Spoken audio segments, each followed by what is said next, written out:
This conference will now be recorded.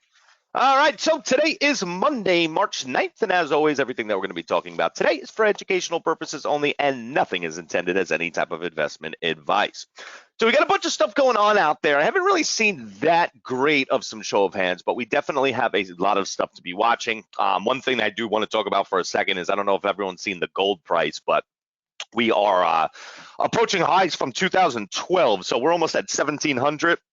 I told you guys I've been talking about this for a long, long time, but gold is definitely something that is, especially if in a long-term investment thing vehicle, it's something that I would definitely take a look at. So just something to think about. But as we can see, most of the stuff this morning on the market side of things has taken a pretty big hit, and we're still seeing all the stocks from pretty much last week getting a lot of volume still. So one thing that's kind of new, it's Twitter. So Twitter coming into, I don't know what came out of nowhere, but if we look on the way up, we really didn't get that many great prints at all. I mean, it made a nice move to the upside, but all that happened is we pretty much hit that 33 and just got a complete sell-off.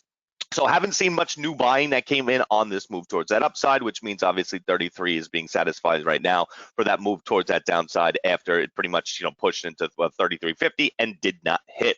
So we're still going to be looking for it to go down, but we need to see more selling. We need to see more of something because as on its way down so far, there just has not been that much at all on the bigger side of things, even with the amount of volume that we see coming into there. So 32 is going to tell us a lot. Obviously, based off of the prints that we saw coming in at 33 and jumping up without any real buying, I'm still going to be looking for some room towards that downside, but we're going to need new selling at 32 to show us that. Next thing, INO. So INO is something that we were going to still be watching, and I can, probably for the rest of the week at least. But if we come over here, we did have bid prints this morning at 17. But if you look right here, 1750, this is absolutely beautiful. I love the position that we just saw coming into here.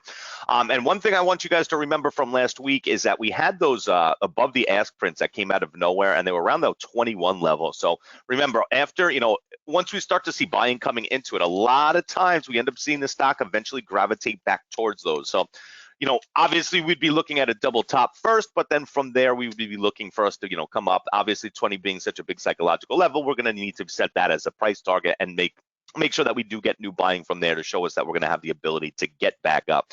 But so far this morning, 4.7 million shares already. We got a beautiful show of hand that came into there. There is a little bit of selling at that 17 too, but overall bigger position right here. And based off of the amount of volume and just pretty much everything else that we've been seeing in here, it's certainly looking like we have room towards that upside still.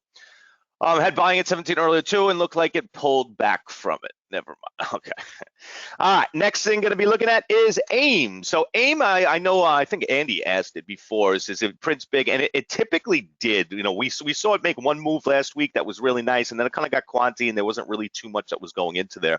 But just as I've been talking, I could just see the buying that's been continuously coming in. And remember, selling is not a big deal. We know there's going to be selling when the stock jumps up like this.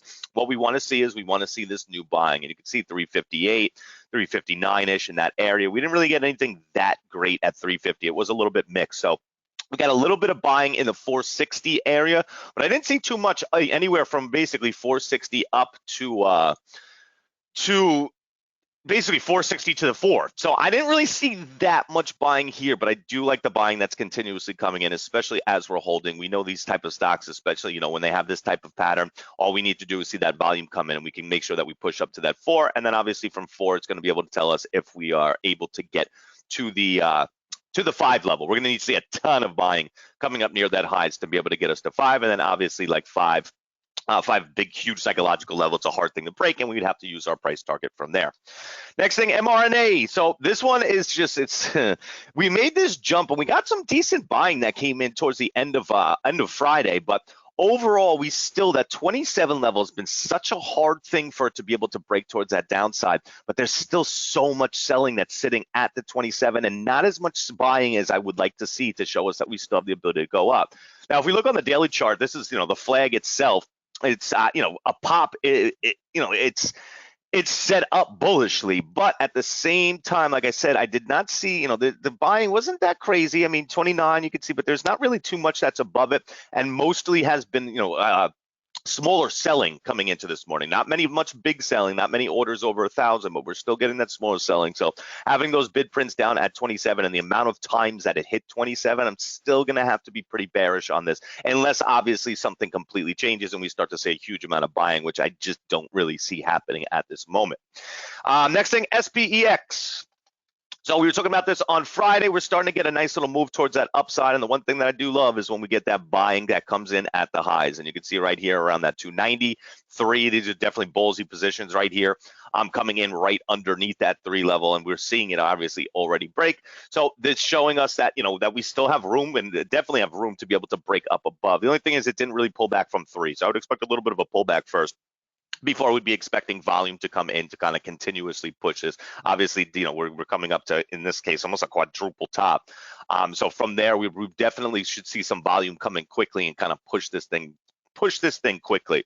And then I got ENZ. So ENZ, it's on the bottom of my side list, but one of the things that I just really like about it is I just kept seeing buying that was coming in, especially like right here. You can see like this 470, and even though it looks like the fact that there's not many bigger orders, the orders have been coming in bursts from here, and it's just been kind of executing like that, because you can see there's just not a ton that's out there. This is the first one you see, 2,500 at 470, but everything else has been the same type of deal, 3 shares, 300 shares, 900 shares, and it just hasn't been a lot. So I've been seeing a lot of buying that's coming into here. The only thing is that it's right underneath 5, so it's not the greatest spot, but at the same time, 5 should give us a lot of information, and it would make sense for them to bring this thing up to be able to test it. If it doesn't come and test this 5 right now, it's just going to be done, and I'm pretty much not going to be paying attention to it coming into the open. And other than that, I mean, it's, just a lot of market stocks. One thing, APT, something to keep looking at, because, we know that thing can move. We've seen it happen a million different times. Roku looked real clean this morning and pretty smooth. A little bit consolidated, but if we come over here and look at the actual selling that came in around that 91 area and coming in, something I'm going to be keeping an eye on. And then INO is just continuing to push. But all right, anything CCL, let's take a look. CCCL. So I'm not a huge fan of the way that it's trading. You can see, I mean, it's just very sporadic within the way that we're seeing things, but we do have some nice buying, or in this case, I would have to assume it to be covering at 24.20 and then 24.30. So there's definitely a lot of covering that's coming back into this, and it's already kind of making its move up. So yeah, it's definitely something to watch. It fits all the categories. It fits, the news, and obviously this, the whole Corona thing is the biggest catalyst that we're getting. That's pretty much the entire catalyst of why we're getting these moves that are coming in. Yeah, so Uber is an everyday stock to me. It's one of those stocks, just has a huge story that comes into it. It's definitely something to watch, definitely something to trade. But I typically, I want to look for something within those cliff notes, rather than, something with a huge story that's been coming out. And plus it dropped, and I haven't seen that much new selling coming towards that downside, which is not really a great sign for it to be able to actually continue. But no real great show of hand. I mean, the 28 right here, definitely, it's decent, but with a stock like Uber that's already trading 504,000 shares, this just really isn't that much at all. But it should pull back underneath 28, and we should see a little bit of a move back towards that upside.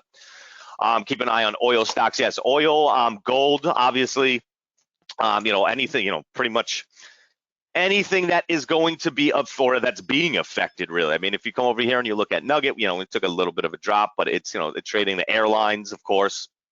I was talking to somebody this weekend, and they were in the air. They said the airports are basically like empty, that it's, there's just not a lot of people that are coming into them, and we can see that now. AAL, remember, our price target was that 15 to get back down to it. We ended up getting there, but we just need to make sure that you continuously see that new selling, because, we come into 8. This is a lot of selling right here at that 510. Man, Houston Airport was slam packed, and it smelled like I took a Clorox bath. So you know what? I mean, maybe maybe it's coming back. I don't know. I personally just haven't been. Wouldn't go and have not been to an airport since this. So I don't know. Just going off some people, what some other people say. Cheap tickets to Italy. Yeah. Well, it's funny because I was listening to something this morning, and they were saying that they had. I think it was a soccer game, but there was definitely. There was no crowd, so that they had a soccer game, but they didn't allow anyone into the actual stadium. So they literally played just with no crowd. So there's a lot of stuff that's going on out there. If I die, Derek, nothing's going to happen. It's, I'm not going to get into my opinion on that. But you know what? Let's get ready for our morning. I mean, we got a lot of stocks to be looking at again. So you know what? Just remember, try not to focus on 10 different things at once. Make sure that you find the best show of hands and you start to focus on those at first. And then obviously, as always, all of our habits, let's make sure that we're reading over our Post-it notes and we're working on the things that are going to help our trading most drastically today. All right, guys. So I will talk to everyone in the chat. Traders Exchange tomorrow at 12:30, classes 10 a.m. on next Tuesday. And other than that, happy trading.